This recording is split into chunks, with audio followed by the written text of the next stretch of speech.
Altogether, I have had 4 shipwrecks and a fire during my 30-odd years at sea.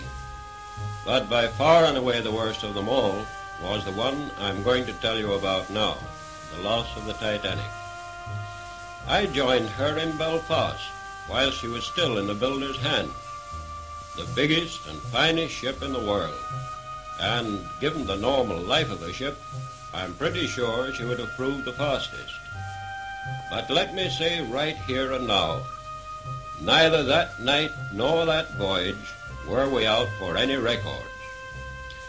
We ran our trials in Belfast Lough and then took her round to Southampton. On April the 10th, that's 1912, she sailed on her maiden and only voyage for New York.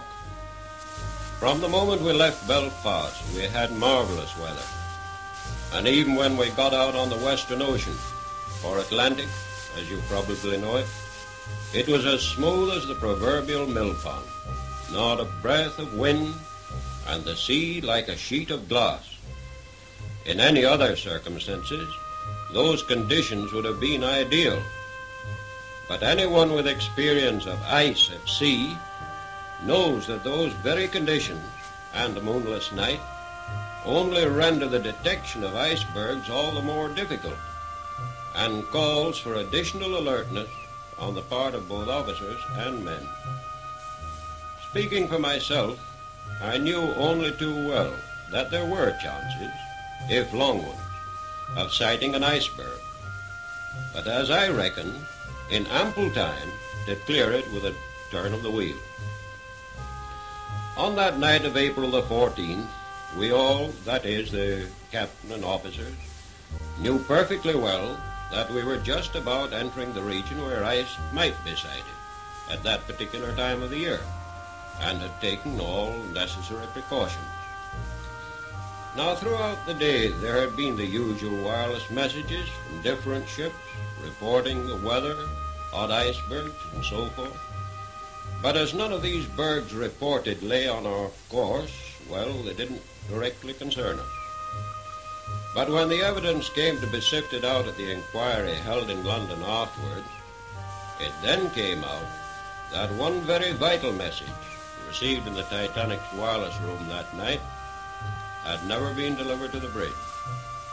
That message came from a ship called the Masaba, warning all ships of heavy pack ice, icebergs, and field ice in an area then lying right ahead of the Titanic, and what was still worse, not far away. Those immense quantities of ice were abnormal for almost any time of the year, and the significance we should have attached to that report can hardly be exaggerated. In my opinion, it was a warning of the most vital importance. You see, I was officer of the watch and in charge of the ship when that Masaba message came over, and I know perfectly well what I should have done if it had come to my hand. Without a shadow of doubt, I should have slowed her down at once. That would have been imperative, and sent for the captain. More than likely, in fact almost certainly, he would have stopped the ship altogether and waited for daylight to feel his way through. Anyhow, the long and short of it is, neither he nor I nor any other officer of the ship got that message. Now to go on. We were steaming that night at a good 22 knots. At 10 o'clock, I was relieved as officer of the watch by Murdoch, W.M. Murdoch. He and I had been shipmates in many of the ocean greyhounds, and both of us had crossed this ice region times without number, both in clear weather and what's more in fog. After the usual formalities, I handed over, wished him joy of a few perishing cold hours, and went below. I expect his watch went on as mine had done. Nothing to see and nothing to hear except the distant roar of the water at her bows, that and the half-hourly bells with a lookoutman's cry of all's well. Of course, he knew nothing of the death trap lying ahead of us any more than I did. And so 5 bells, 6 bells, and 7 bells went by. But barely 10 minutes had passed after the sound of the last bell when there were 3 sharp clangs on the crow's nest bell, followed by a cry from the lookout cage, "Ice right ahead, sir." Murdoch evidently saw the massive ice practically at the same time as the lookout men and shouted, "Hard a starboard, full speed astern." His idea was to swing her bow clear and then put the helm hard over the other way and so swing her stern clear. And given half a chance, I believe he'd have done it. But going at that speed, it was too late. As it was, her bow swung a bit, but not enough, and she struck. She took the blow along her starboard side, masses of ice actually falling on the foredeck. But what was worse, though we didn't know that till it came out of the inquiry, she was pierced below the waterline in no less than 6 compartments, and from that moment nothing could have saved her. I was lying in my bunk when I felt the slight jar, not any sense of collision, but more a kind of shiver that ran through the ship. Anyway, it was enough to bring me out of my bunk in one jump. Out on deck, I ran over one side and then to the other, but there wasn't a trace of anything we'd struck. So back I went to my bunk and just waited. If I was wanted, naturally my cabin would be the first place where anyone sent for me would look. You see, apart from being nearly frozen, even an officer, when off watch, isn't exactly welcomed on the bridge either in pajamas or anything else. Anyway, it wasn't long before Boxall, the 4th officer, poked his head round my door and said, "You know we've struck an iceberg." "I know you've struck something," I told him, not thinking it anything serious and feeling none too pleased. Then he said, "The water's up to F deck in the mailroom." There was no need for him to say anything more. I was into a pair of pants, sweater, and bridge coat and out on deck almost as soon as he was. Now we'd been running under a big head of steam, and the sudden stopping of the engines lifted every safety valve. And as a result, the steam roared off at all exhausts. The row was absolutely deafening. Added to that, the engineers started to blow the boilers down. Shout as loud as you like. No one could hear a word. At the same time that Boxall had called me, the order had been given, all hands on deck. And I met my watch tumbling up on the boat deck just as I got there. And the boat deck, just in case you don't know, is the top deck of all. I got hold of the bosun's mate and sort of showed him with my hands that I wanted him to start the men stripping off the boat covers. Now, in the merchant service, men are taught to think and, if necessary, act for themselves. They don't wait for pipes or bugles, and I can tell you, the 700-odd survivors of that night can thank God they don't. Every man jack just went about his job well as if it were an everyday occurrence. When the boats were stripped and cleared, they were swung out and lowered to the level of the boat deck. Just a little while before they were ready to swing out, I happened to meet the captain, and I asked him, by cupping my hands over his ear and yelling at the top of my voice, "Shall I get the women and children away, sir?" He just nodded, so I started to fill the first boat. Just about now, thank goodness, the roar of escaping steam stopped, and passengers, now they could hear themselves think, started asking me, "Why are you getting the boats out? And why are you putting women and children in them?"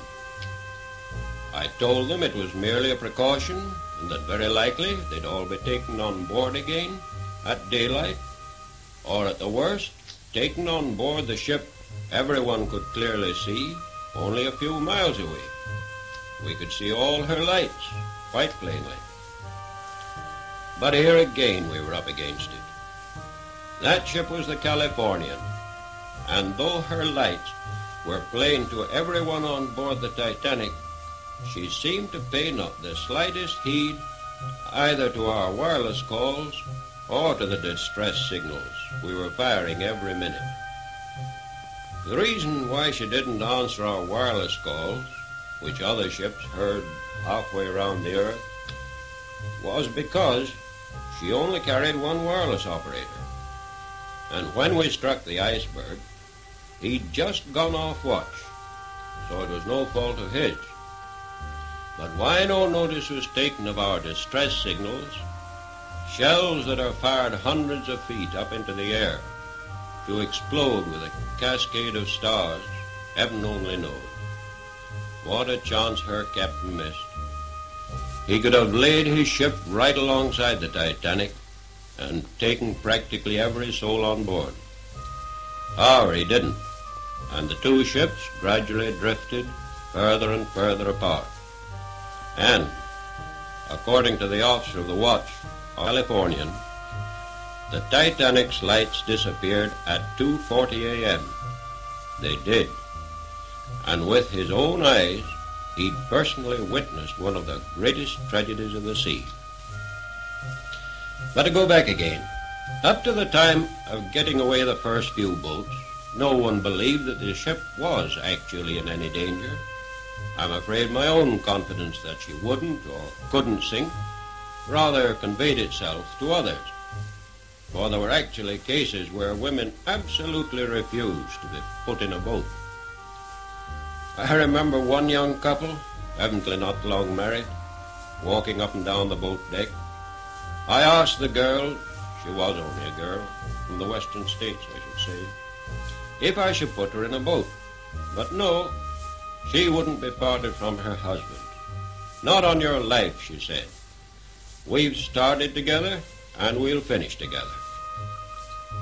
Brave girl, but she didn't know how near that finish was. Certainly I didn't. As time went on, I could see the bows of the ship getting steadily lower and lower in the water. Now, between lowering one boat and another, I frequently took a run forward and a quick look down a long stairway that led from the boat deck 3 or 4 decks down. Frankly, I'm never likely to forget the sight of that cold, greenish water creeping step by step up that stairway. Some of the lights were shining down on the water, and others, already submerged, were giving it a sort of ghastly transparency. But for my purpose, I could tell by that staircase measurement exactly what was happening, how far down she'd gone, and how quickly she was going. Just when I first realized how desperately serious things were, I don't know. But I do know that before many boats were away, I got to piling more and more people into them.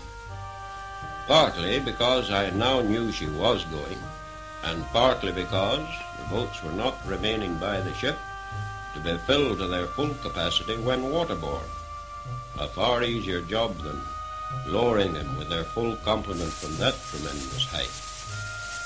Another thing, it was plain to me that if we were going to avoid the unutterable disgrace of going down with boats still hanging at the davits, we'd got not only to take chances, but we got to work like blazes. I've always admired the coolness and efficiency of merchant service sailors in a tight corner, and I've seen a few. But that night, well, the Titanic's men set up a standard that'll never be beaten.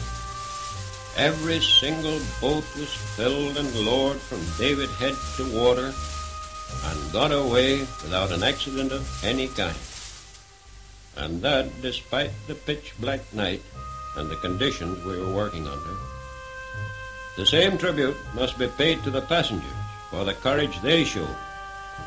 For by the time little more than half the boats had gone, I knew, and I'm pretty certain they knew, that she was definitely going down. You've got to remember, the Californian had drifted away. There weren't enough boats to take half the people, and the chances of the other half in that icy cold water were absolutely nil. Yet there was never the slightest attempt to get into a boat out of turn. In fact, with the last couple of boats, it was even difficult to find women to fill them, though of course there were still a good many on board.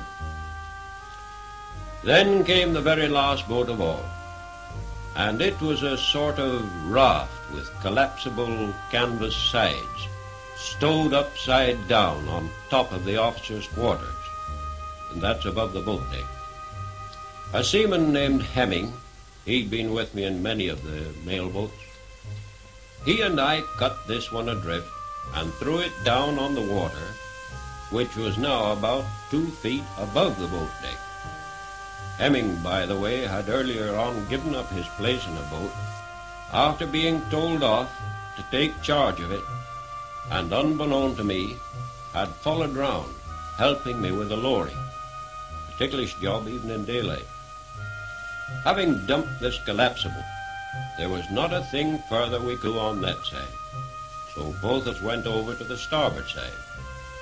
But we found all the boats were away from there too. Of course, there were still hundreds of people round. As Hemming and I looked down from the top of the officers' quarters, where we were standing, the ship took a sudden dip, and a sea came rolling up, carrying everyone with it. Many were drowned there and then. Everyone that could just instinctively started to scramble up towards the after end of the ship. But that was only putting it off. In fact, it was lessening their chances. The plunge had to come, and that I could see was pretty soon. And no one's chance of going to be improved by getting mixed up in a struggling mass. Hemming, as I found out afterwards, headed for one of the after boat falls, slid down, dropped into the water, swam away, and was eventually saved. For my part, I turned forward and took a header from the top of the wheelhouse. Started to swim away, but got sucked down 2 or 3 times. In fact, I got mighty near the edge of things before I finally came up alongside the collapsible. We'd hove into the water from the top of the officers' quarters, and there I hung on. A bit later, the forward funnel guys carried away, and the funnel, weighing perhaps 50 or 60 tons, fell down with a crash on the water. It missed the raft and some of us hanging onto it, by inches. There were a good many it didn't miss. Next thing I remember, I was still hanging on to a bit of rope attached to the raft, but some 30 or 40 yards away from the ship. The wash of the falling funnel had evidently picked us up, raft and all, and flung us clear of the ship altogether. Several of us scrambled up onto the slippery bottom of the raft, and it was from there I saw the Titanic sink. As I watched, I could see her bow getting deeper and deeper in the water, with the foremast sticking up above the surface, whilst her stern lifted higher and higher, till it was right out of the water. When she got to an angle of about 60 degrees, there was a sullen sort of rumbling roar, as her massive boilers all left their beds and went crashing down through the bulk's heads and everything that stood in their way. Up to that moment, she had stood out as clear with her rows of electric lights all burning. When the boilers broke away, she was, of course, plunged into absolute darkness, though her huge black outline was still perfectly distinct up against the stars and sky. Slowly she reared up on end, till at last she was absolutely perpendicular. Then, quite quietly, but quicker and quicker, she seemed just to slide away under the surface and disappear. As she vanished, everyone round me on the upturned boat, as though they could hardly believe it, just said, "She's gone." Some little time later, I found that the senior wireless operator was standing just behind me. And from the wireless messages he told me he'd received from different ships, I figured up in my mind that the Cunard liner Carpathia, one that he said was coming to our rescue, should be up about daylight. It was then I first heard of the Masaba message, and when I said I didn't remember it, he told me he'd put it under a paperweight at his elbow and never sent it to the bridge. Many died from cold during the night, the wireless operator amongst them. And a mighty long time it seemed before daylight broke, standing wet through and up to our knees in icy water on that upturned boat. Frankly, I don't think many of us expected to see daylight. At one time during the night, someone suggested we should say, "Our Father," and I don't think it was exactly scare that made everyone join in. But you'd need to be in somewhat the same fix, where a couple of minutes may mean all the difference between, well, here and hereafter, to understand the feeling we put into it. I've heard that prayer ever since I was the height of 6 penitent coppers, but never with such intense earnestness as the surroundings lent to it that night. However, when daylight did break, most of us were still heads up, and we of the upturned boat transferred to one of the lifeboats. At full daylight, there was the Carpathia steaming toward us. I needn't say just what sort of a welcome sight it was either. Cruising slowly round, she collected the boats one by one. Mine, I know, was loaded down to the gunwales, and no easy job to keep afloat in the rising sea. At last, everyone was safely on board, and with the 700-odd survivors of that night, she turned away from that tragic spot and headed for New York. I went on watch at 8 o'clock on that Sunday night, the 14th of April, along with Moody, who was the 6th officer, and we went on the bridge with Mr. Murdoch, the 1st officer. It was a clear night. There was no signs of any fog. A set of stars was handed over to me that Lightoller had taken in the second dog watch. When I got these stars, I said, "Now, Moody, you go around the decks and come back at 9 o'clock.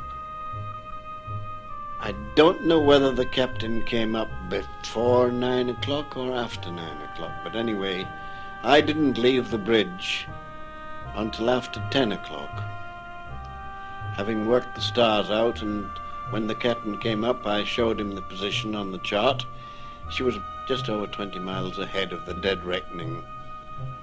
And at 10 o'clock, I told Moody to take over the bridge, and I reported to the 1st officer that I was going round the decks. It was the customary thing. At the time when the iceberg was reported from the crow's nest, when they struck the bells, I was sitting in my cabin having a cup of tea, and immediately got up and walked along to the bridge, about 60 feet away on the same deck. I was about halfway between the officers' quarters, the entrance to the officers' quarters and the bridge, when the crash came, and it didn't break my step. She was doing full speed, and it didn't break my step. And I got to the bridge, and the captain had evidently arrived about the same moment, and I heard him say to Murdoch, what's the matter, what have you stuck? He said, "We've stuck an iceberg, sir." He said, "I'm going full speed astern, sir, on the port engine." He swung her head round towards port, and she was on the swing, and that's why she was torn underneath. She was penetrated in 6 compartments. Well, whilst the captain was talking to Murdoch at the starboard wing of the bridge, I slipped down to go forward and have a look to see if I could find any damage. Nobody told me to go. You had to go down about 4 bridge ladders, you see. And I went forward to the entrance to the third class. These third-class passengers, Southern European people, were streaming up on deck, and I went down below. I think it was 2 decks down, as low as I could go without removing any hatches or anything. I went down to the third class, crossed over to the starboard side, and I walked along there and looked in the cross passages. I couldn't hear any noise. I couldn't see any damage. And I eventually came up on deck again. As I was emerging on the deck, some of these men were on their way back again to their beds. And there was one man had a piece of ice, and I took it away out of his hands, wondering where he got it from. And I spoke to him in English and tried to make him understand that it was nothing, there was nothing the matter. Go down and go to bed and go to sleep again, you see. And I took this piece of ice and walked along the upper deck on the starboard side to see where the ice came from. And there, just inside of the ship's rail, there was a powdering of ice running along as though she'd compressed it. There was no wind, you see, and it would fall inboard. I came up onto the bridge again and reported to the captain, "I've been down below, sir, right down as far as I could go without removing hatches or tarpaulins or anything, right through the third-class accommodation forward. And I don't see any signs of any damage, not even a glass port broken." He said, "Did you see the carpenter anywhere, Mr. Boxall?" I said, "No, sir, I didn't." He said, "I do wish you would go down and find him and tell him to sound the ship round for him and let me know right away." Well, I didn't get down all the ladders down to the foredeck. I met the carpenter coming up, absolutely out of breath, and he said, "Mr. Boxall," he said, "the forepeak hatch is blown off and number 1 tarpaulin is ballooning up." He said, "She's evidently making water fast." So I said, "All right, go along, carpenter. The captain is on the starboard wing of the bridge, and tell the captain." I didn't get down to the foredeck because I met a mail clerk coming up. And he said, "Mr. Boxall, the mail room's filling." So I said, "Oh, carry on, and you'll find the captain on the starboard wing of the bridge and report to him." I said, "I'll go down there and have a look." So I continued on my way down to the mail room. I tried to go into the first class entrance from that lower deck, from the foredeck, but they'd got the watertight door closed. I had to come up all these ladders and go up over the promenade deck and then down through the main saloon entrance, where I found the band was beginning to tune up. And I got my way down to the mail room, and I got down as far as the sorting room, and all the mail clerks were there pulling letters out of the racks. And I was standing on the top of a companionway from the sorting room down to the handing room, and I saw a bag floating by. I instinctively stooped down to try and pick it up. I just couldn't reach it. I realized then that it was serious. So I started to come back again. When I got to the first-class passenger accommodation, I met one of the assistant stewards, and he said, "Mr. Boxall, shall I send some men down there?" I said, "I think you'd better not. I'll go up and report this to the bridge, and we'll send down and let you know." As I came up through the top lounge where the band was, they were playing Alexandra's Ragtime Band. And I got back to the boat deck and saw the captain. And I told him, I said, "The mail room's filling, sir. Should I send a distress signal?" And the captain said, "I've already sent a distress signal. What position did you send it from?" He said, "From the 8 o'clock DR. Well, I said, she was about 20 miles ahead of that, sir. "If you like, I will run the position up from the star position up to the time of the contact with the iceberg, and because I said she was about 20 miles ahead of our position. Amended this position and took it on to the wireless room, and Phillips, the wireless operator, was bending over his instrument, the telephone, holding the telephone. He says, I'm in contact with the Carpathia. Well, I put the amended position down on the desk, and I said, now send that amended position. Do you understand? He said, yes. Well, I said, send that off right away. And that was the position that the Carpathia came to. And I worked on the boat covers, taking off the boat covers on the boat deck, when I heard the crow's nest report a light on the starboard bow. Well, I went on the bridge right away. I found this light with my own glasses, but I wanted the telescope to define what it was, and I realized then that it was two mast headlights of a steamer below the horizon. And the lights were very close, and I went back and told the captain, there's a steamer in sight, very nearly ahead, but slightly on the starboard bow. And if she continues on our course, she'll pass close to us down the port side. Oh, I asked the captain, shall I send up some distress rockets? Then we started sending off these distress rockets, the quartermaster and I on the bridge. But I never knew how many I had fired. I knew very well that there was some in the box. The box holds a dozen, and when I told the captain, I said, there are still some in there, sir, but I don't know how many I fired. I didn't see any reply. Some of the passengers that was on the bridge said that they did see a reply. We also called up this ship as she drew closer with a Morse lamp, a very powerful Morse lamp that we had. And eventually this steamer approached and approached until you could see all our lights with a naked eye. And I should say that she must have been within 5 miles off. You could not only see her lights with a naked eye, but you could see the lights in her portholes. So I reckon that she must have been within 5 miles. And then eventually she turned away and showed a stern light. And about that time, the captain came across the bridge and said, Mr. Boxall, you go away in that boat, pointing to the port emergency boat number 2.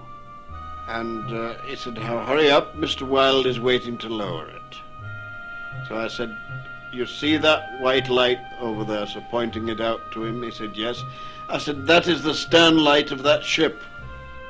I tumbled into this boat. They'd started to lower her. I tumbled into this lifeboat and we got lowered down. I found that I only had 3 of the ship's crew, a steward, a cook, and a sailor. She had been lowered very slowly. She wouldn't run until you helped the falls, and eventually became waterborne. I tried to count the passengers, but it was difficult as they didn't speak English, you see. And I reckon that I had between 30, around about 30 on board the boat. And the captain looked over the side from the bridge and sung out and told me to go round to the starboard side, to the gangway doors, which was practically the opposite side to where I was lowered. I had great difficulty in getting the boat round there. There was suction. I was using the stroke oar, standing up, and there was a lady helping. She was steering the boat round the ship's stern. When I passed round the boat, to try and get to this gangway door on the starboard side, her propellers were out of water. I'm not certain if I didn't pass underneath them. But when I did eventually reach there, I found that there was such a mob standing in the gangway doors. Really, I don't go alongside, because if they'd jumped, they would have swamped the boat. She was only a small boat, would hold about 35 people. No buoyancy tanks in her at all. A boat that was always turned out, ready for emergency purposes like man overboard. However, I decided that it was not, that I daren't go alongside again, and I pulled off and laid off until I pulled away about a quarter of a mile, I suppose. And I couldn't, what struck me as being strange, that all the other boats, I couldn't see one of them. Long before I left the bridge, a telephone message had come through from the first officer who was aft. He'd been lowering all the starboard boats, and he'd told the quartermaster aft to report to the bridge that all the starboard boats had gone. That's a long time before I left the ship. Well, those boats must have pulled around to the port side, which was really the south side. And I was on the starboard side, on the north side of the ship, all alone. I couldn't see a boat anywhere. That is when I burnt the green light to try and attract the other boats, but I never found them. The sea was perfectly smooth when we left the ship. Every star in the heavens was visible, but there was no moon. So it was dark. And, well, everything was very peaceful. No wind. And no moon. Stars. Smooth water. Until after about an hour the wind got up and there was a little sea. For a long time we didn't move the boat when we laid off on the starboard side. You could see by the arrangements of the lights, all the lights were burning, and you could see that she was going down. You could see that her stern was getting pretty low in the water. She was certainly going down, there was no doubt about it then. And well, we got away clear of the ship, and we just laid on the oars and until eventually they realized that she'd gone, and we heard all the screams. We couldn't do anything. And the screams went on for some considerable time. I can't remember the time when she sank, but it was in the early hours.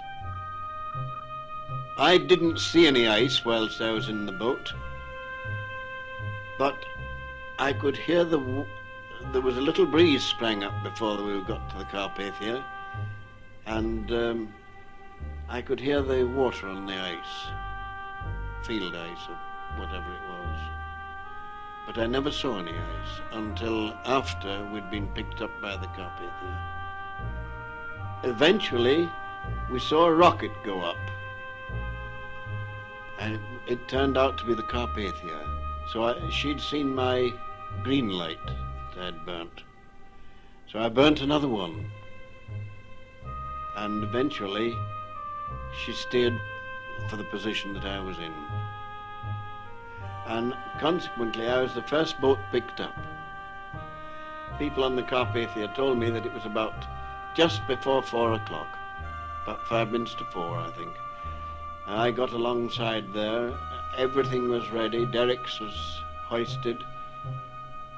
Derrick falls had bowlines in them, and there was ladders over the side. Absolutely everything had been done that was possible to be done. And the captain kept sending down to know if there was an officer in the boat and send him up at once. But I sent a message back, when I get the boat empty, then I'll come up. I've only got one sailor in the boat. And eventually the boat emptied, and then I went up to the Captain Rostron on the bridge. And he said, where's the ship? I said, she's sunk. And I said, I don't know where the other boats are. I've not seen any of them. But they'll be all to the southward of us somewhere.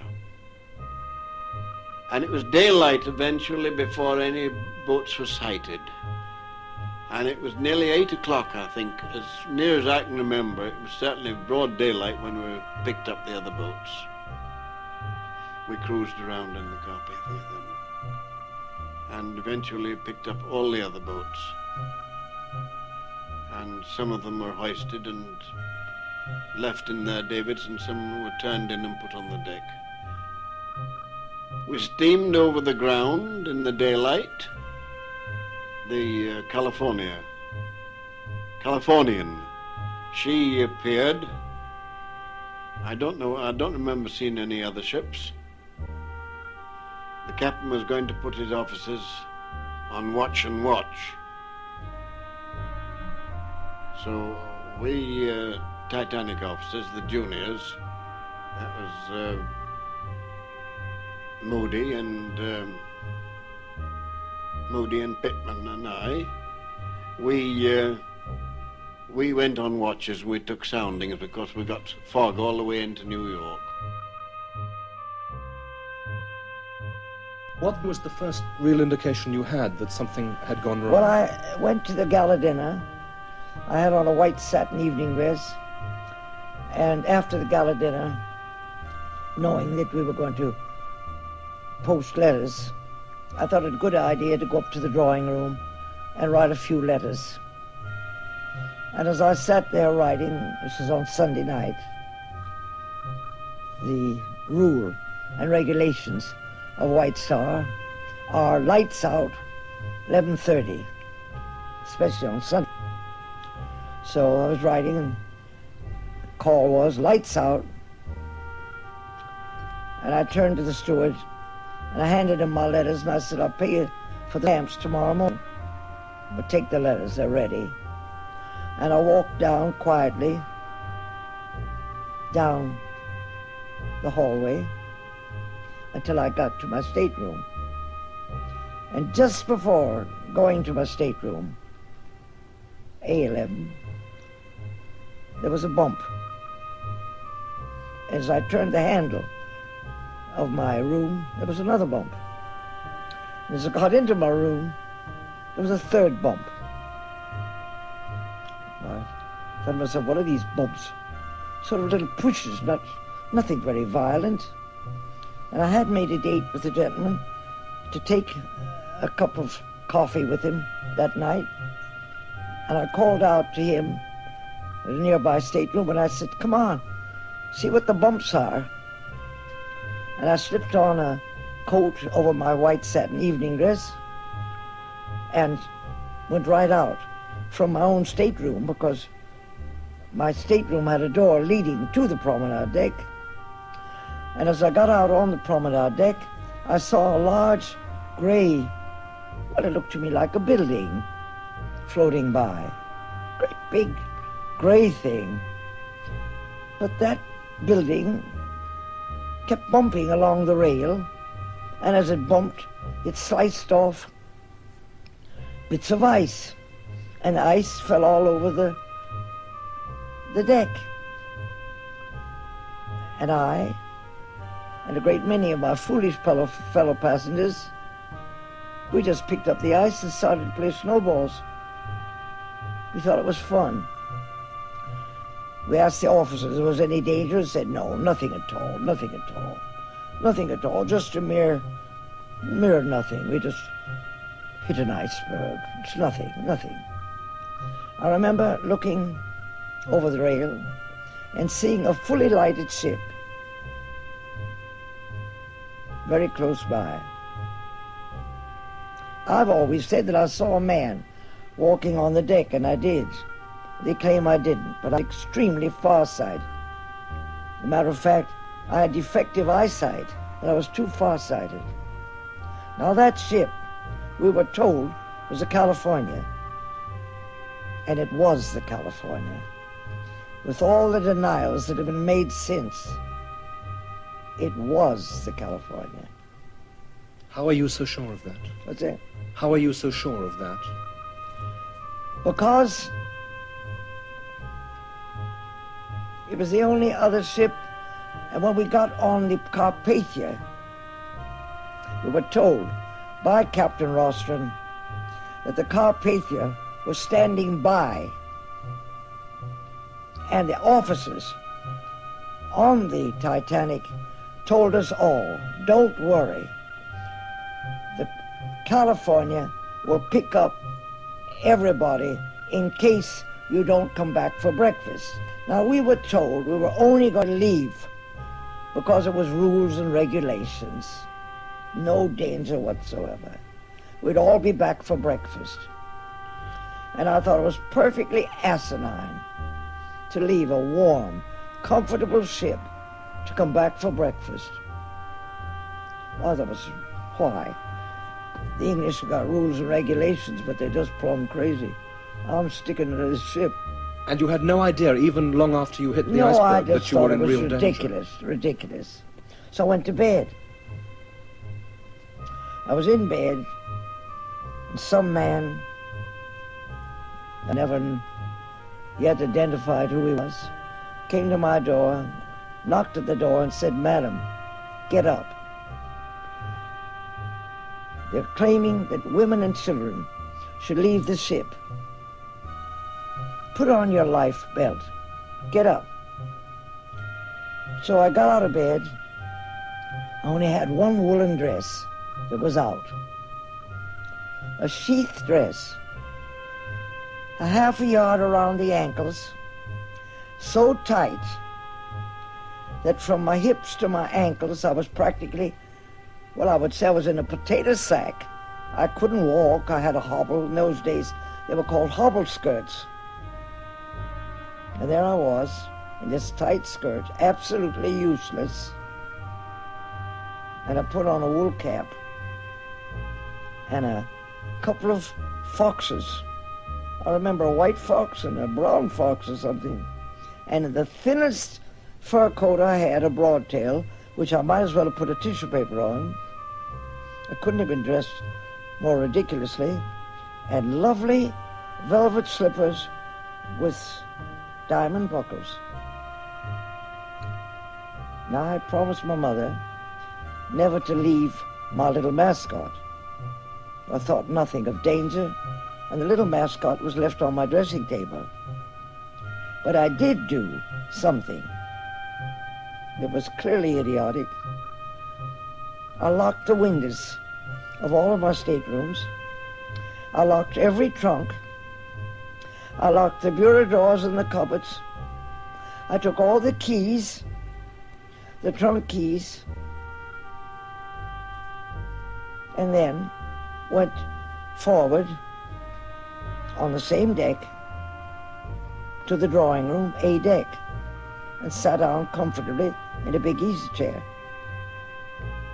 And as I sat there, Wareham, my steward, came along. And I said, "Wareham, here's my trunk keys, and my stateroom keys, all my keys. I understand we're being taken off the ship, and maybe you're going to be towed to Newfoundland, and maybe I won't come back in time. So here's my trunk keys. When you get to Newfoundland, you go to the customs and send my trunks down to New York, will you?" He said, "You go on in, kiss your trunks goodbye." I said, "You think there's danger?" "Well," he said, "I've got 5 children at home. I'm a bit worried." I believe I'd kiss my trunks goodbye. "Oh," I said, "for goodness sakes, go back and get my pig. It's on the dressing table." And I handed him the key to my stateroom, and he came back with the pig. And my fellow passengers looked at me in utter disgust. I noticed a great many passengers forming a queue, taking their jewelry and their money from the safe. Well, I thought everything would be safer in the safe, so I left all my jewelry and I left all my money in the safe. And this little pig was never a money bag. It's been associated over the years on television shows and films that I had enough cupidity to save my money bank. I never saved a penny, not a nickel. And it took me 3.5 years of acute starvation to pay back my debts. So I had my little pig, and I felt safe. Now, why did I have the little pig? How did I come to have it? You tell me. Well, in 1911, I was going to the races in Deauville, again, to cover the races. And I drove to Deauville, down that dreadful, what they call the Hill of Death, before you get to Deauville. The young man who was driving the car took the wheel, didn't permit his chauffeur to drive the car. He'd never driven a car in his life before, and he went headlong into a tree. Everybody was killed but me. And were it not for the fact that in those days they had tires strapped to the back of the car, and I, by a streak of fate, was tossed into the tire. I was a little bit of a skinny thing. I wouldn't be here to tell you the story. My life was saved. I never remembered that motor accident, although they questioned me. But the night in the lifeboat, every detail, the most gruesome and the most horrible of that accident came to me vividly. Every detail of the horror of that accident I remembered in detail in the lifeboat.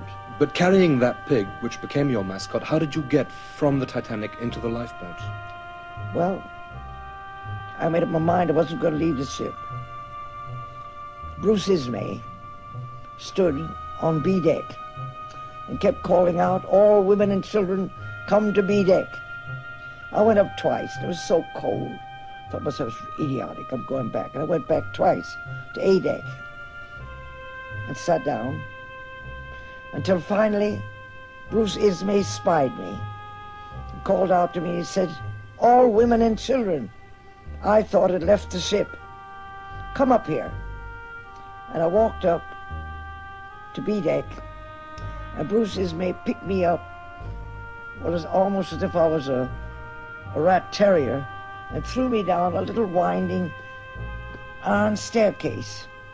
I fell down the iron staircase and found myself between a line of sailors on either side.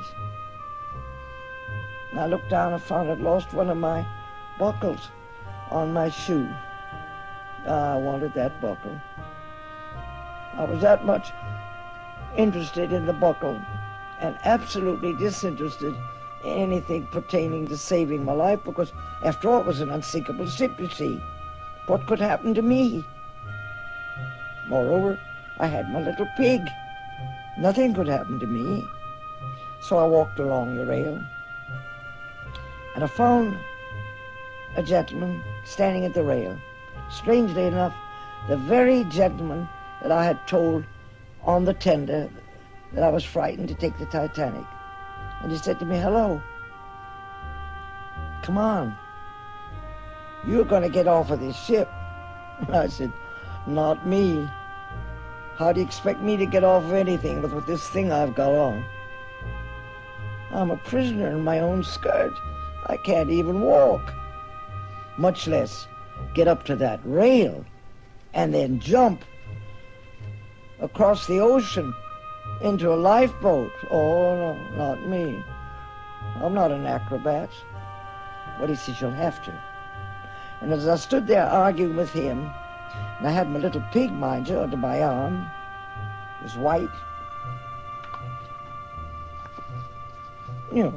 under my arm, a sailor came along. He said, "Yeah, now you can do as you want, but I'm going to save your baby, And he grabbed the pig, threw it into the lifeboat. So I turned around to Mr. Monk and I said, that settles it.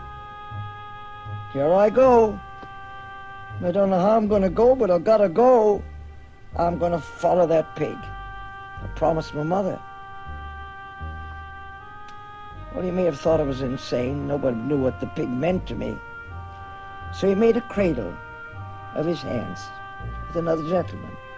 I sat on his hands, put my arms around his neck, and he threw me head foremost through space.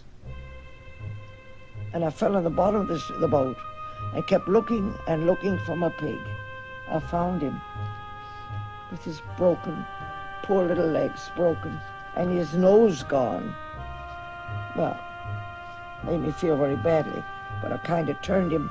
I found he was still playing music, so that was all right. Can you remember how many of you there were in the lifeboat? Yes.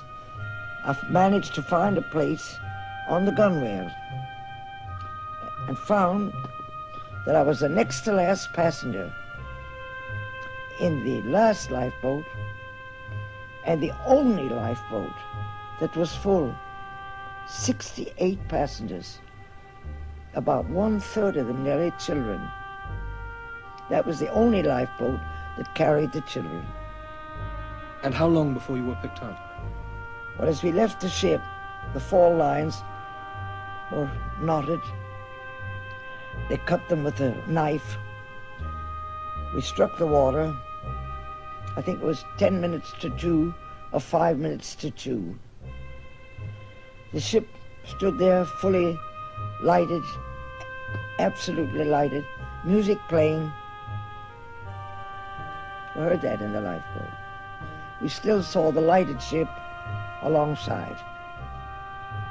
In our lifeboat, we had 3 sets of oars, perfectly useless. The ocean was just as flat, well, as your bathtub. I never saw a lake quite that flat.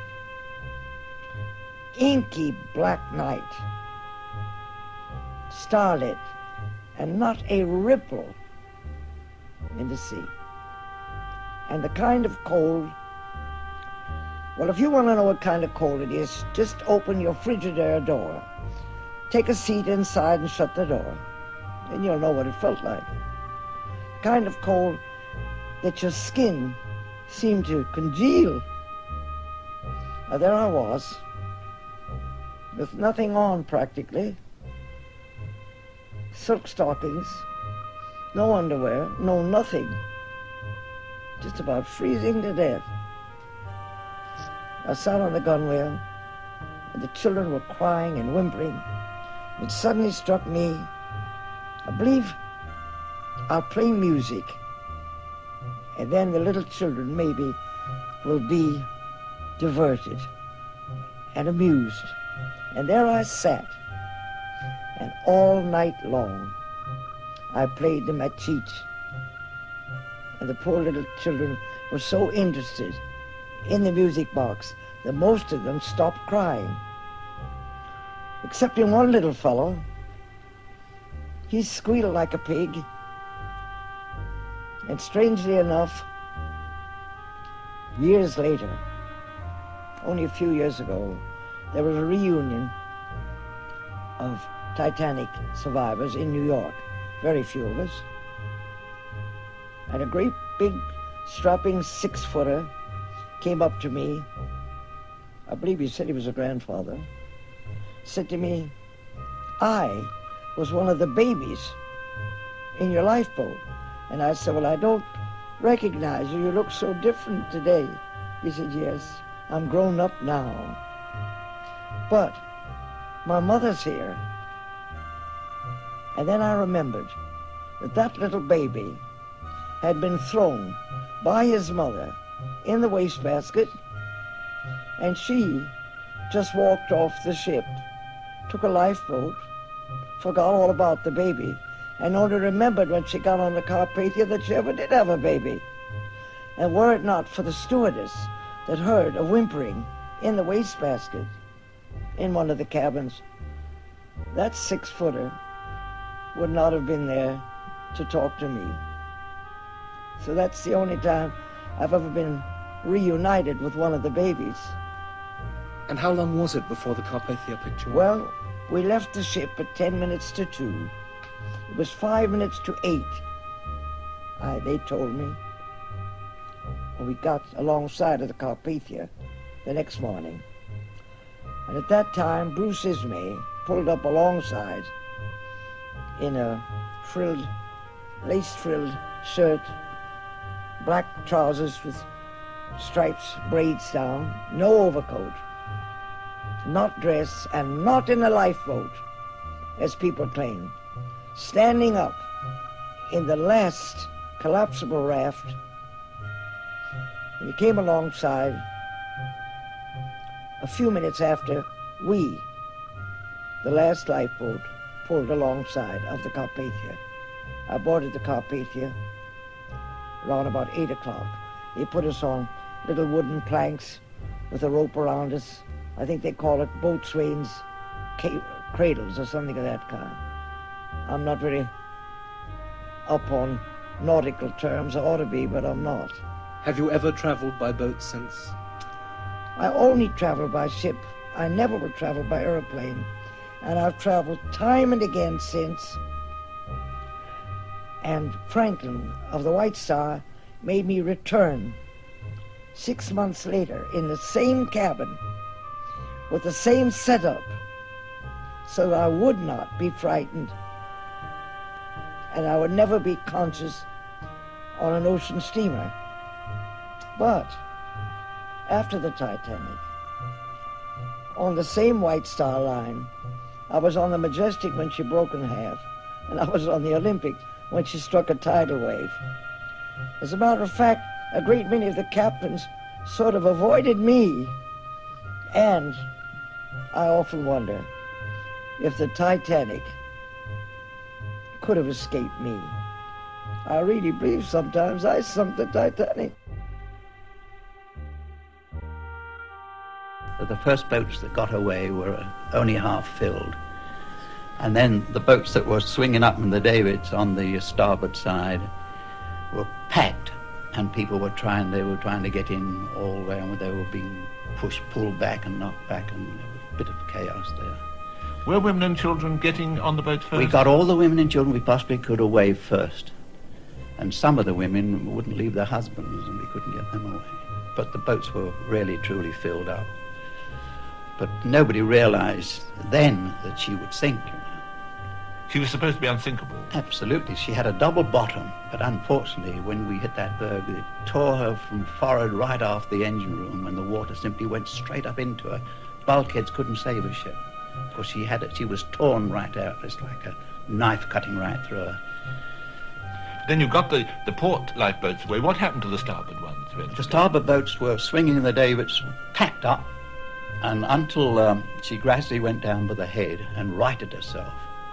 Then we were able to get those boats away, but not all of them. Unfortunately, they hurried the first two, and they were tipped. They hit the boat, and all the occupants were tipped into the water. Then what happened to yourself? You were still on board. I was still on board, and I couldn't do much more then. It was, see, we only had she struck at 12, and she was away she was down by 1:30. And I couldn't do any more then, so I began to think of myself a little bit. And then I had hid a life jacket, and I thought I'd go and find it. Well, we couldn't do any more, so the place was packed then. Oh, everybody was on deck milling around. Some were crying, some were praying. I felt rather sad myself, and so I went right aft, right up on the poop. And when I got up there, before I got up there, she was going down by the head very fast then. And I could hear everything that was movable was crashing through the ship. And in the well where the water was, you could see the water, and the stern was right out. And there were people there struggling and crying and doing all sorts of things, and some jumping overboard. And eventually, I was hanging on to the rail, one or two up there with me had already slipped down into the water, that is, in the well of the ship, you see. Oh, yes. So I thought then, I felt her go down, and then she came up again. There's this like a float, you see, sort of going down and bobbing up, and thought it was time to leave her, and so I dropped overboard then. How far down was that? Oh, God, I don't know. I went, it seemed an awful long way, but I think it was over 100 feet. And I had a life jacket on, of course. That didn't, that knocked all the wind out of me. But I eventually recovered, and we were with a crowd of people then. They were all milling about in the water, saying, keep together. And we had more chance of being picked up by lifeboats. But anyway, I had an idea where the lifeboats were after we sent up rockets from the bridge. And I sort of, my unconscious mind sort of sent me towards them. And I was eventually picked up after about 4 hours. The evening came and it's time to have your supper, and after supper we had community singing. And it was very, very nice, but awfully cold. So I excused myself and I said, well, I'm going to bed. It's too cold. It's about 10:30. And I was in bed in a little while, and no sooner I fell asleep, and I was sound asleep when I was awakened by the ceasing of the vibration of the boat. And I thought, well, something has happened. So I got out of bed and finally got into the lounge where some men were smoking, and they said, what's the matter with you? To me. Well, I said, what's the matter with me? I want to know what's the matter with the boat. And he said, oh, there isn't anything. We just grazed an iceberg. As time went by, though, it became apparent the Titanic was in serious trouble. Soon lifeboats were being loaded. You could not get people to go on lifeboats. You could not. They felt safer on the Titanic than in the lifeboats. But as we were running away, we could see the Titanic gradually sinking. All her lights are lit, and this row of lights would disappear, the next row of lights disappeared. And I tell you, I could see, well, it was goodbye for everybody. Finally, when the boat did touch water, that scream of death is worse than any siren. And our master, the man who was manning our boat is the Master of Arms, Bailey. He got us all to scream as loudly as we could. And then, when she finally made her dip, he got us all to sing, pull for the shore, sailors, pull for the shore. What was it like coming back on the Carpathia? Very, very bad. Took us 4 days to get to New York. And I tell you, it was an awful trip. It must have been a happy arrival, though, in New York. Oh, how could it be happy, you know? The sad drive out there. You don't get happy when you know 1,500 were drowned. How could you be happy? No, you're sad. Unlike other survivors, the traumatic effects have not stayed with Mrs. Mackenzie. The memories, though, haven't completely vanished.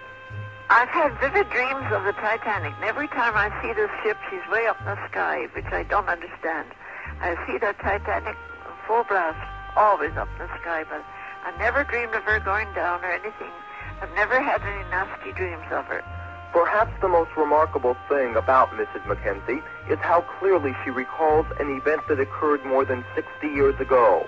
About the voyage, she says, something she remembers as if they took place yesterday. One of those is that song she sung aboard the lifeboat. Pull for the shore, sailor, pull for the shore. Heed not the rolling waves, but bend to the oar. Safe into lifeboat, sailors, song la la la la. Leave the poor old stranded ship and pull for the shore. How came you were on board the Titanic in 1912? What happened? I was with my parents. My father was going to open a business in Winnipeg, and the intention was to go to New York and stay for a fortnight or so with a relative of his and then go on by train. People were saying to my mother and father, how fortunate you are to have got on the Titanic, because we weren't booked in her. We weren't supposed to go in her.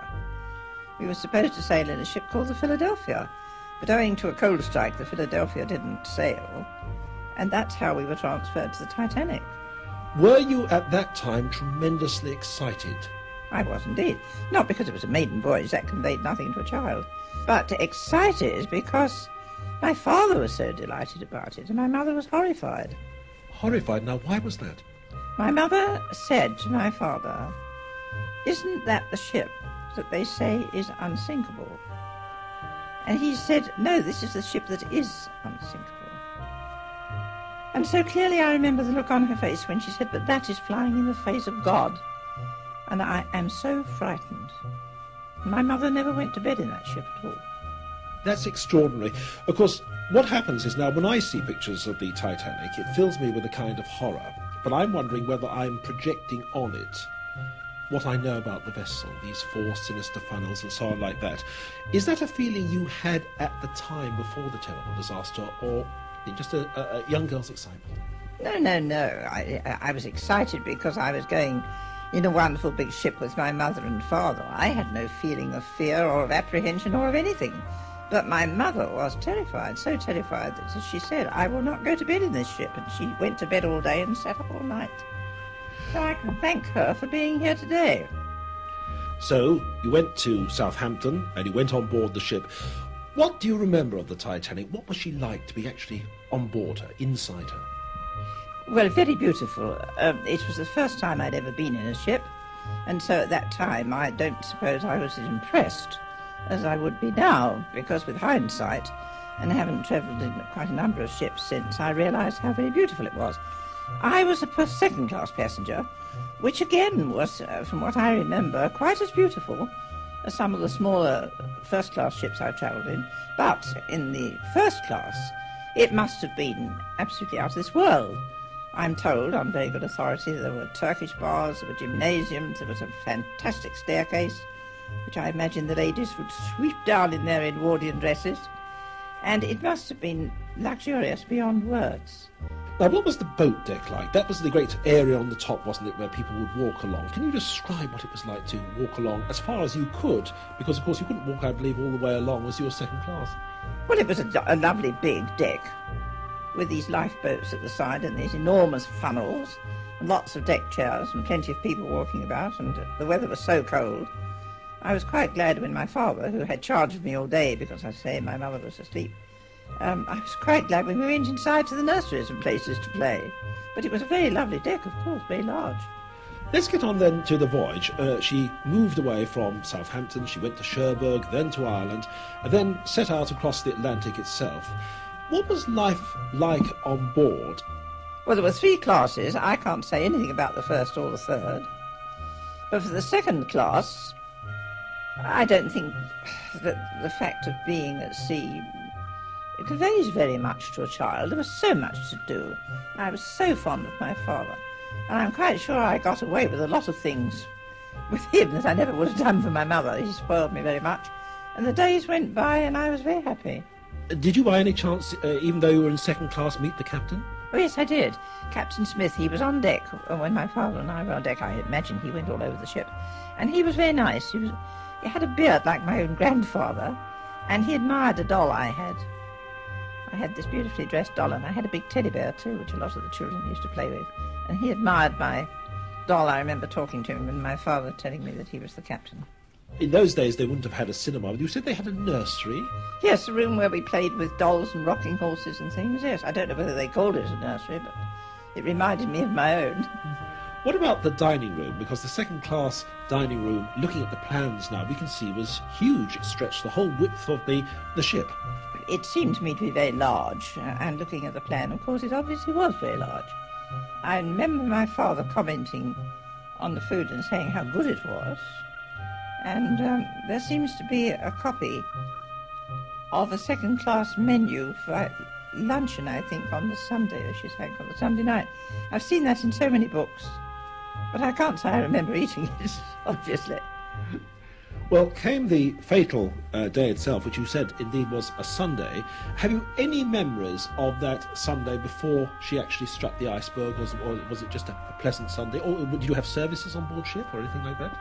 Most certainly I have very vivid memories of that Sunday, because my mother, who normally got me ready for breakfast and came and had breakfast and then went to bed for the rest of the day, my mother decided after breakfast that she wouldn't go to bed. She'd wait up for the church service, which was held in the second-class dining saloon. And she did, and we went to this church service. I thought that immediately after she would go to bed, but she decided to have lunch with us. So that was the last meal that the three of us ever had together, because, of course, by the time one had dinner at night, I was in bed. But we had lunch together, and I don't know. I can't say whether I felt any particular anything, except that it was the first time that she'd stayed up for lunch. And that I remember very clearly. And I got very friendly with a little dog, which I believe belonged to a very wealthy American, but it was being taken to America. The owner wasn't on board. And I got very friendly with this little dog and used to play with it. I used to have to go aft, I suppose, onto the third-class deck. And my father got friendly with one of the sailors who used to take me. And I remember playing with that little dog. And, of course, after the sinking, I was worried about that little dog. It wasn't safe, of course. But I remember that Sunday very well. Well, came the actual moment when she struck the iceberg, the Titanic struck the iceberg, which happened at 20 to 12 on Sunday night. Now, you were presumably in bed. Were you asleep? Were you awake? Or what? No, I was sound asleep. And my mother, of course, wasn't, and she said to my father, "You must go up on deck and see what's happened." And she'd had him up on deck the night before because she heard a noise, so he wasn't very happy about going up. But she absolutely pulled him out of bed. She wakened me and she said, "I'm going to dress you." But before she could do so, my father came back from going up onto the deck, and he said, "You'd better put this thick coat of mine on." That was all he said. And, you know, years afterwards, I would say to my mother, "When he came back, you didn't say to him, 'What was it?'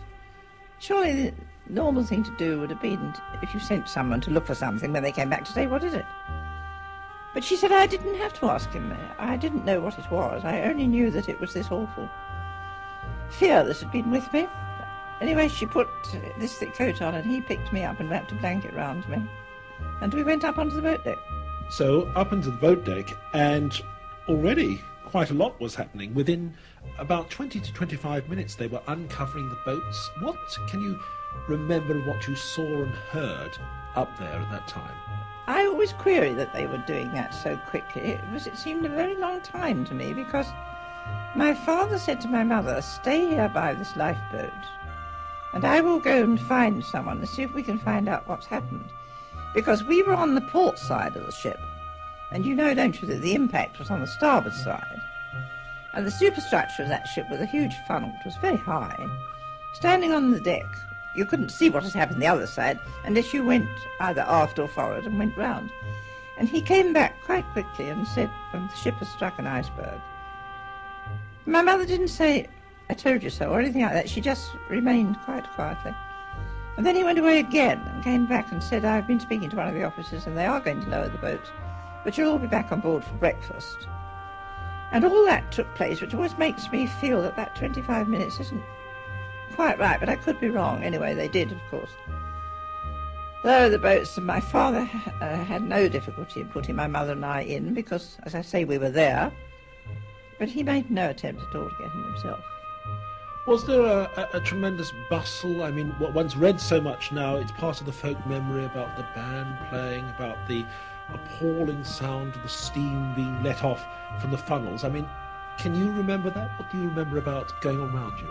I remember the steam. It terrified me for years. I remember the steam hissing. I remember some music playing, and I refute the fact that it was an orchestra. I'm quite sure in Bill McQuitt's film, A Night's Remember, when he featured 3 musicians, that was much more likely to be right. And Commander Boxall said so too. So it's not a band, and I think you'd have to be very close to hear it, and we were. I remember the fact that there didn't seem to be such a lot of people about when we got into the lifeboat, but then it seemed throngs of people were coming onto the deck, and when we were down in the water we could hear the people rushing about on the deck.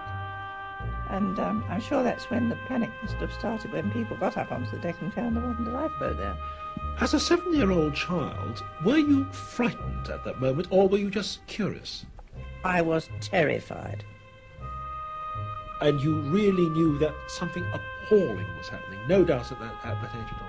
I would have been an idiot not to. Of course I knew. I wasn't certain what a shipwreck meant in effect, or how long it would be, but I was too terrified to do anything but shriek for my father, who I knew we'd left behind, and to be terrified of the whole thing.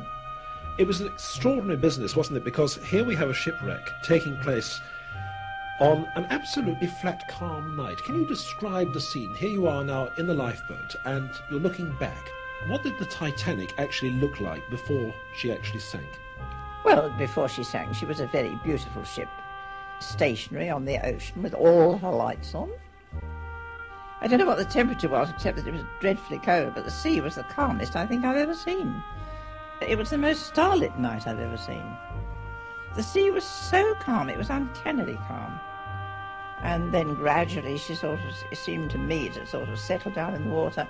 You are so low on the ocean in a lifeboat that it's not very easy to gauge heights and distances.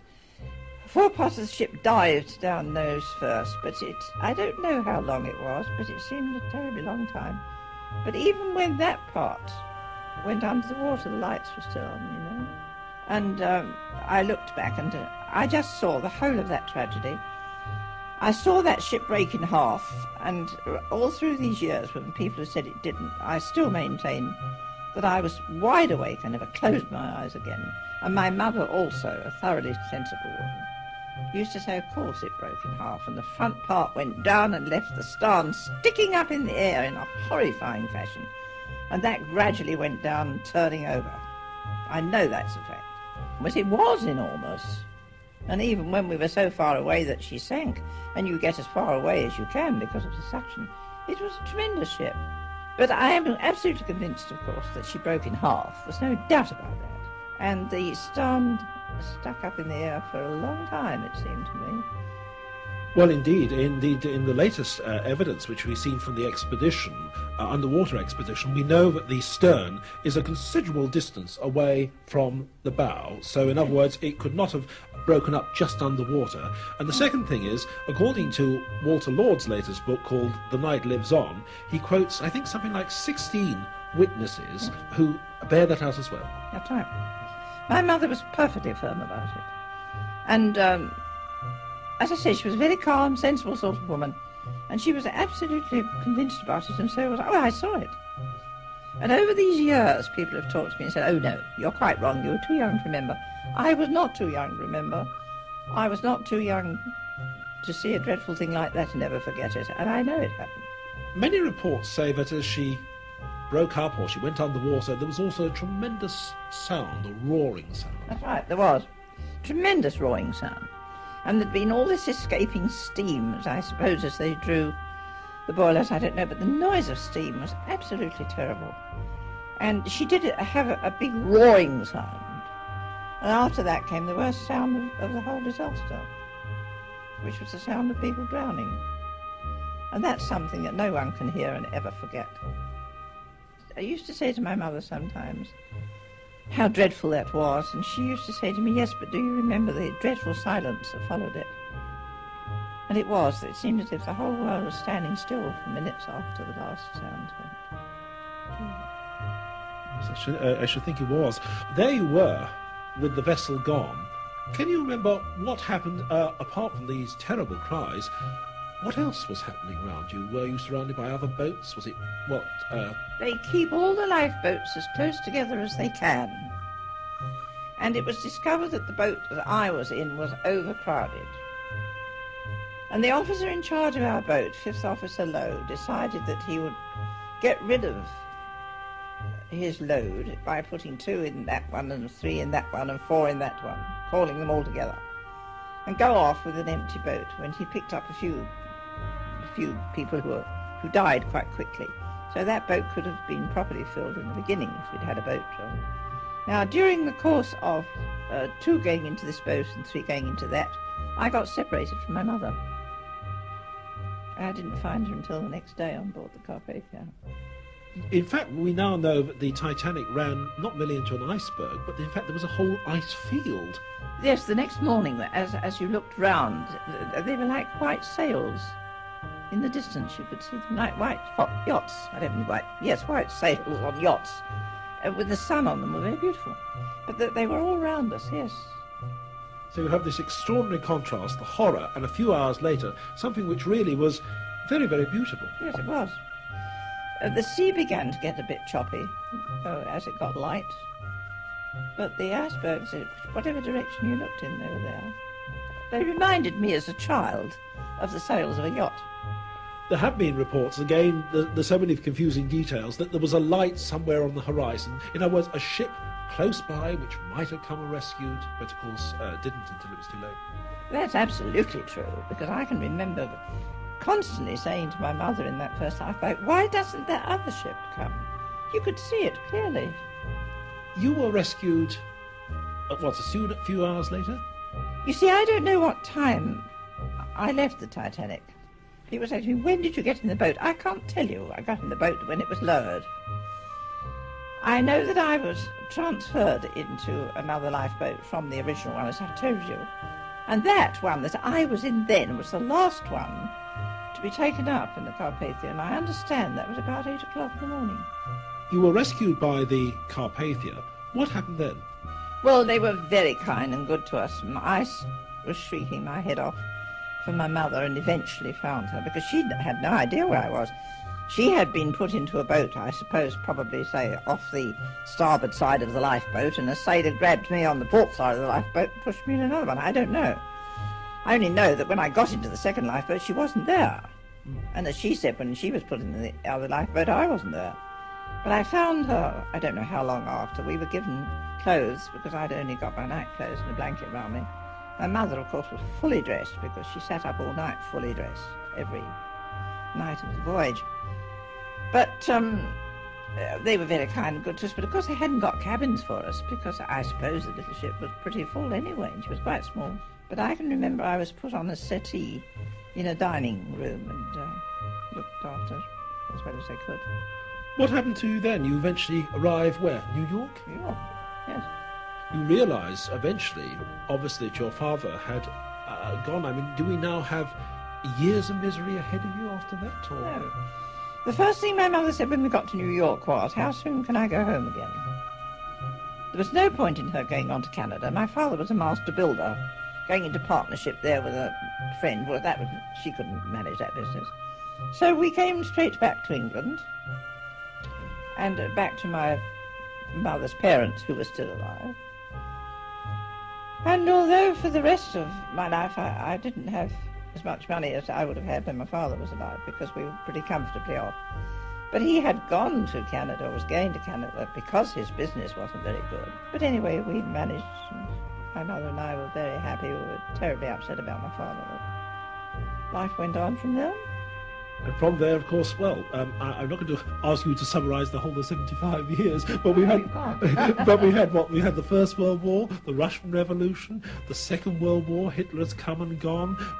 We've had China going communist. I mean, we had all that. I mean, and I lived in one of the heaviest bombed parts of London. The bombs fell here right through the war to a terrible extent. I felt, well, if there's one with my name on, I should get it. So you had that to put up with as well. Oh, yeah. It's quite a life. Of course, what has happened recently is that the Titanic has suddenly surfaced again. And it surfaced again because, of course, of the Woods Hole expedition. Dr. Robert Ballard found her in 1985. And I wonder what your reaction was initially. When presumably, like all of us, you saw on television, first of all, a picture of a boiler under sea, and then these tremendous pictures which came up. It's very difficult to say. They didn't convey to me anything about the Titanic at all. I was glued to the pictures because I thought they were such a wonderful scientific achievement. They were a wonderful thing, but it never at any time gave me the horrors like pictures of the Titanic do. I got enormous admiration for Dr. Ballard, because I did so hope that no one would ever attempt to raise parts of the Titanic. I won't say raise the Titanic because it's in bits. But I was so grateful about his attitude, and he has written to me, and I hope to meet him next month. And I felt it was wonderful, but it didn't upset me from the point of view of it being the Titanic.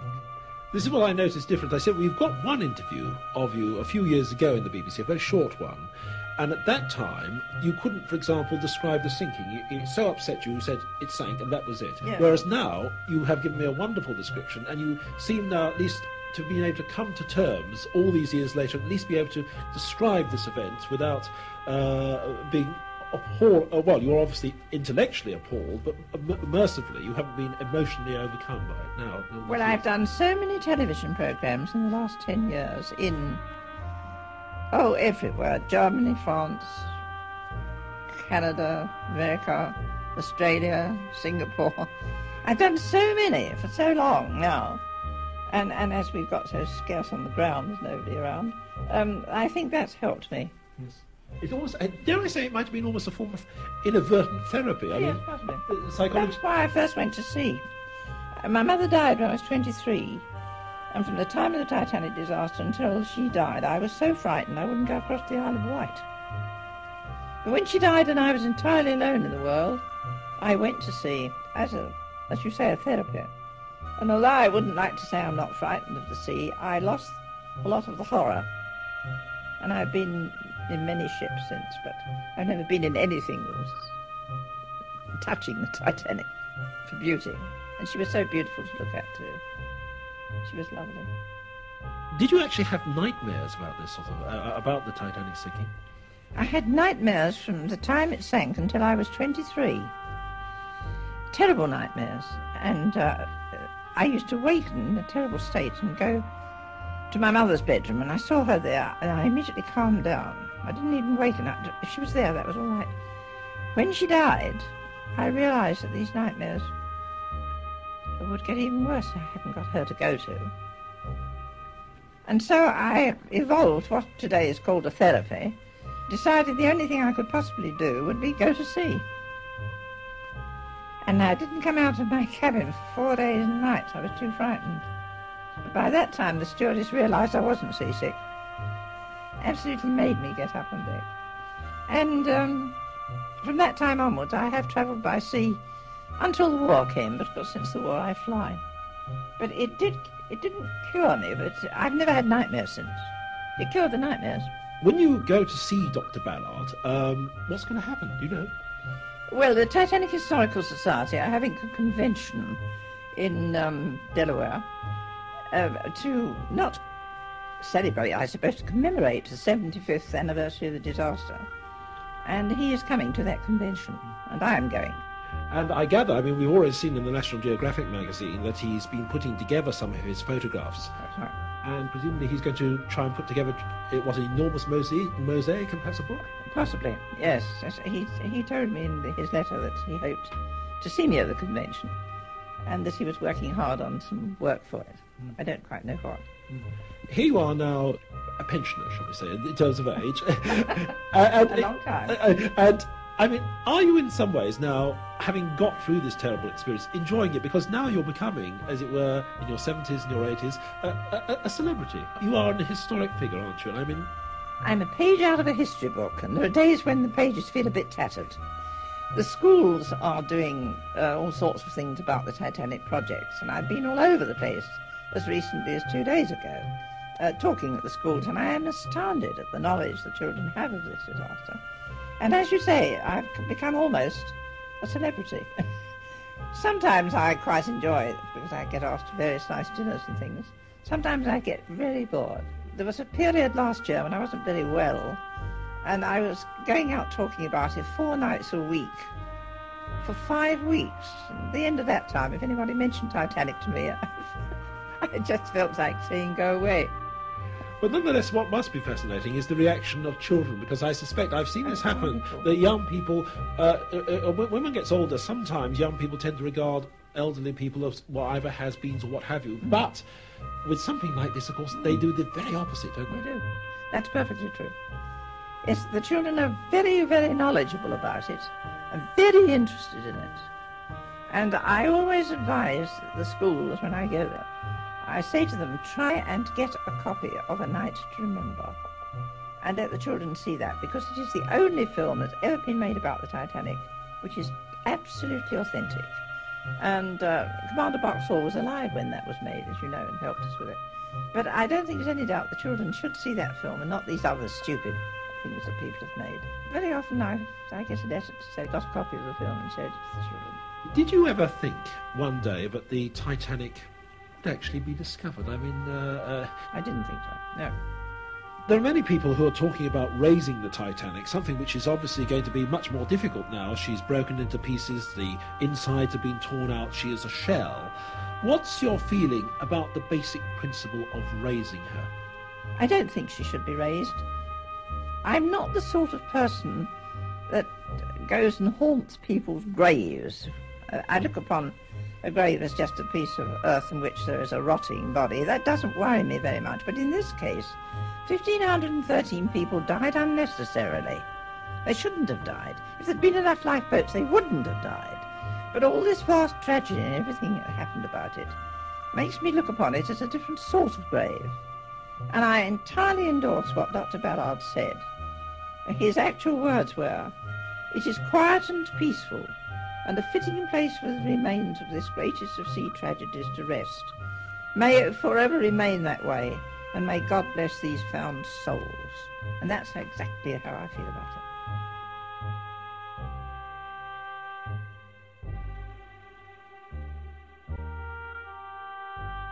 Altogether, I have had 4 shipwrecks and a fire during my 30-odd years at sea. But by far and away the worst of them all was the one I'm going to tell you about now, the loss of the Titanic. I joined her in Belfast while she was still in the builder's hand, the biggest and finest ship in the world. And given the normal life of the ship, I'm pretty sure she would have proved the fastest. But let me say right here and now, neither that night nor that voyage were we out for any records. We ran our trials in Belfast Lough and then took her round to Southampton. On April the 10th, that's 1912, she sailed on her maiden and only voyage for New York. From the moment we left Belfast, we had marvelous weather. And even when we got out on the Western Ocean, or Atlantic, as you probably know it was as smooth as the proverbial mill pond, not a breath of wind, and the sea like a sheet of glass. In any other circumstances, those conditions would have been ideal. But anyone with experience of ice at sea knows that those very conditions, and a moonless night, only render the detection of icebergs all the more difficult, and calls for additional alertness on the part of both officers and men. Speaking for myself, I knew only too well that there were chances, if long ones, of sighting an iceberg, but as I reckon, in ample time to clear it with a turn of the wheel.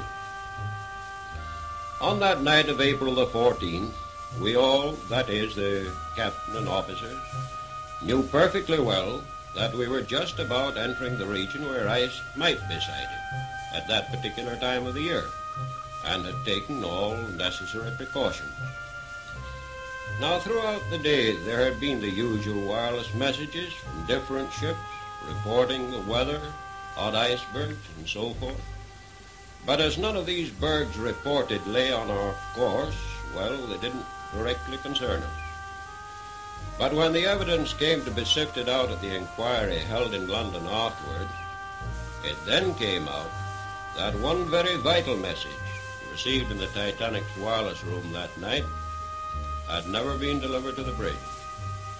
That message came from a ship called the Masaba, warning all ships of heavy pack ice, icebergs, and field ice in an area then lying right ahead of the Titanic, and what was still worse, not far away. Those immense quantities of ice were abnormal for almost any time of the year, and the significance we should have attached to that report can hardly be exaggerated.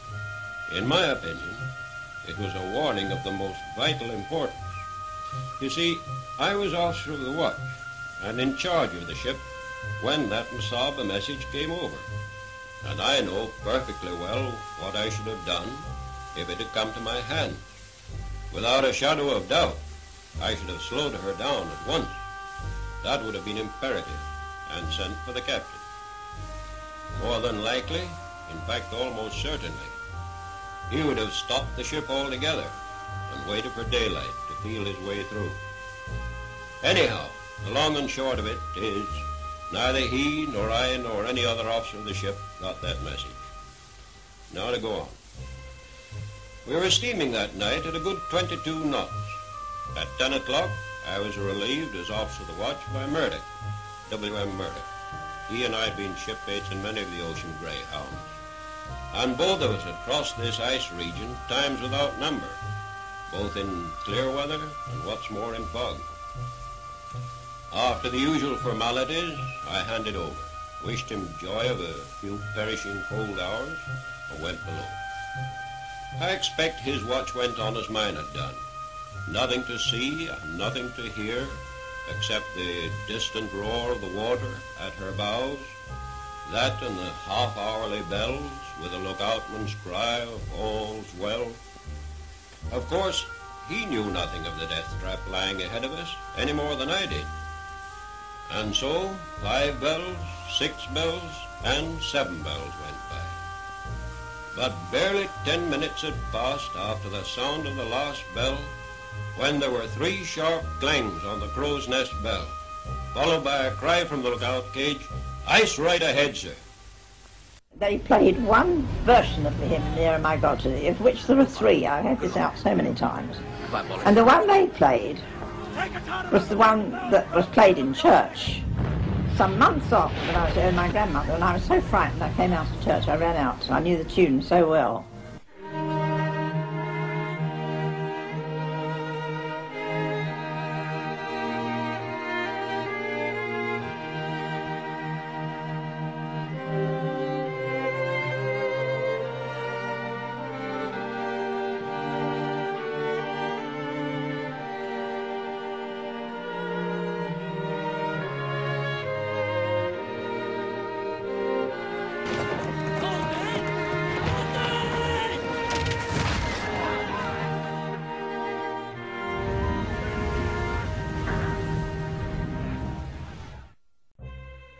And I felt the slight jar, not any sense of collision, but more a kind of shiver that ran through the ship. Anyway, it was enough to bring me out of my bunk in one jump. Out on deck, I ran over one side and then to the other, but there wasn't a trace of anything we'd struck. So back I went to my bunk and just waited. If I was wanted, naturally, my cabin would be the first place where anyone sent for me would look. You see, apart from being nearly frozen, even an officer, when off watch, isn't exactly welcomed on the bridge, either in pajamas or anything else. Anyway, it wasn't long before Boxall, the 4th officer, poked his head round my door and said, "You know we've struck an iceberg." "I know you've struck something," I told him, not thinking it anything serious and feeling none too pleased. Then he said, "The water's up to F deck in the mailroom." There was no need for him to say anything more. I was into a pair of pants, sweater, and bridge coat and out on deck almost as soon as he was. Now we've been running under a big head of steam, and the sudden stopping of the engines lifted every safety valve. And as a result, the steam roared off at all exhausts. The row was absolutely deafening. Added to that, the engineers started to blow the boilers down. Shout as loud as you like. No one could hear a word. At the same time that Boxall had called me, the order had been given, all hands on deck. And I met my watch tumbling up on the boat deck just as I got there. And the boat deck, just in case you don't know, is the top deck of all. I got hold of the bosun's mate and sort of showed him with my hands that I wanted him to start the men stripping off the boat covers. Now, in the merchant service, men are taught to think and, if necessary, act for themselves. They don't wait for pipes or bugles, and I can tell you the 700-odd survivors of that night can thank God they don't. Every man jack just went about his job well as if it were an everyday occurrence. When the boats were stripped and cleared, they were swung out and lowered to the level of the boat deck. Just a little while before they were ready to swing out, I happened to meet the captain, and I asked him, by cupping my hands over his ear and yelling at the top of my voice, "Shall I get the women and children away, sir?" He just nodded, so I started to fill the first boat. Just about now, thank goodness, the roar of escaping steam stopped, and passengers, now they could hear themselves think, started asking me, "Why are you getting the boats out? And why are you putting women and children in them?" I told them it was merely a precaution, and that very likely they'd all be taken on board again at daylight, or at the worst, taken on board the ship everyone could clearly see only a few miles away. We could see all her lights quite plainly. But here again we were up against it.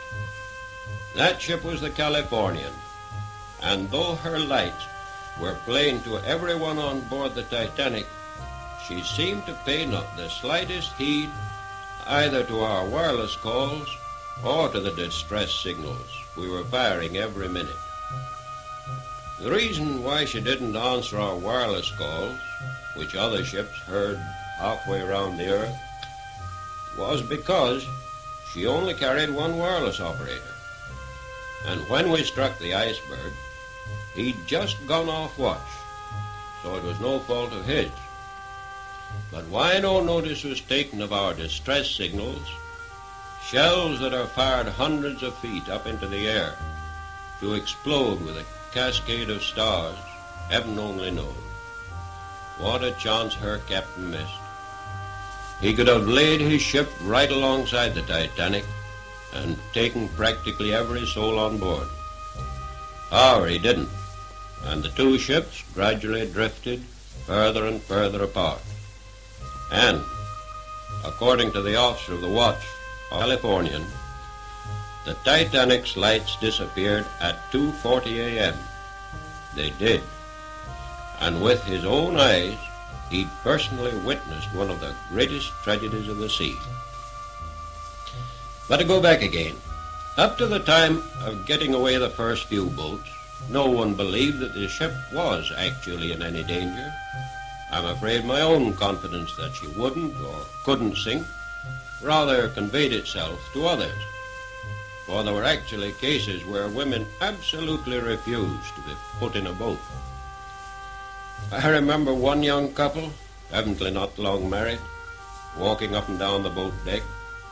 I asked the girl, she was only a girl, from the western states I should say, if I should put her in a boat. But no, she wouldn't be parted from her husband. Not on your life, she said. We've started together, and we'll finish together.